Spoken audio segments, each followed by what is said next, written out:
Hello everybody, I'm just going to go over your science investigation assessment that is coming up. We've already started this, so let's just have a look at how we plan a thorough investigation that is a fair test.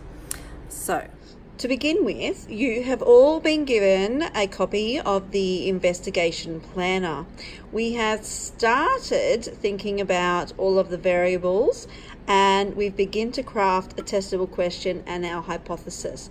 But I'm just going to go over those again so you can refer back to this video if you're stuck on how to write a testable question and an if then because hypothesis.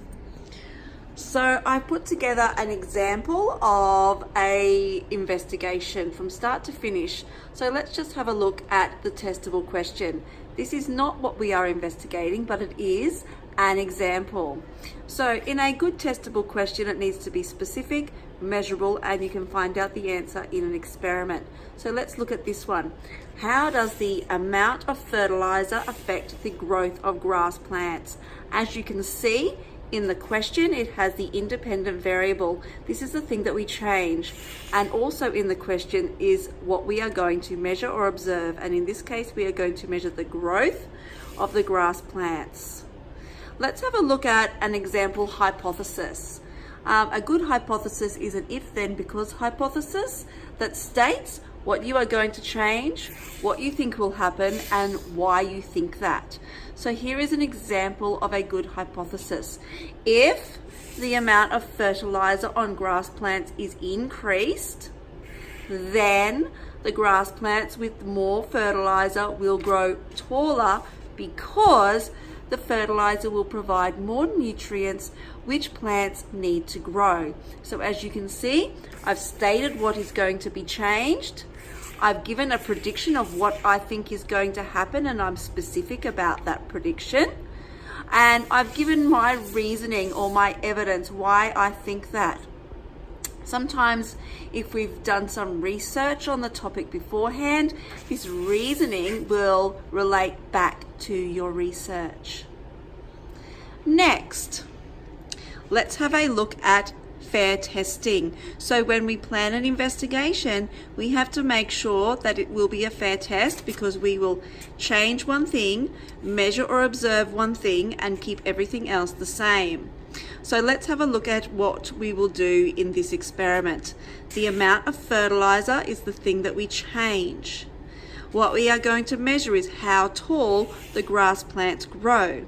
And what we are going to keep the same is everything else that could affect the experiment.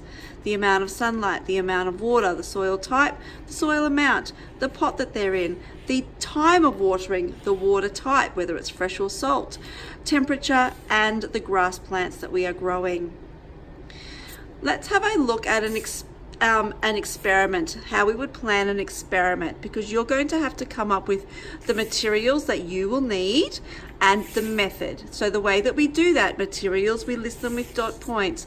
The method, we list them by number. So I've listed here everything that I will need for the experiment. Seedlings, potting mix, pot, water, fertilizer, measuring spoons, cups, ruler, gloves, dust mark, and goggles. And my method, as you can see, every step begins with a verb. And I've underlined each one of those. Okay? Prepare 6 pots with equal amounts of potting mix. Plant the 6 grass plant seedlings in each of the pots. Put 1 tablespoon of fertilizer around the top of the soil in 3 of the pot plants. They will be our trials or our test plants. Leave the other 3 pots with no additional fertilizer. They will be our control. I did these around the wrong way. Place all 6 pot plants on windowsill. Add 100 milliliters of water each day. Observe growth every 2 days and record. Now, boys and girls, you could also add in there that you need to wear your gloves, dust masks, and goggles when you are handling the potting mix and fertilizer. That was an afterthought. I thought of that at the end and I added those in the bottom. And let's have a look. When we're also planning an experiment, we have to consider the safety of it. So here are my safety requirements for this particular experiment. I think that we need to use gloves, safety goggles, and a dust mark when handling the potting mix and fertilizer to prevent scent, inhalation of dust particles, irritation of skin, and getting it into your eyes. So that, boys and girls, is the planning part of an experiment, which I'll leave up on the window for you to see at home, not at home, sorry, in class. And I will make another video at a later date to go over the analysing and the concluding of the experiment. Okay, that's all for now, and I shall see you in class. Bye.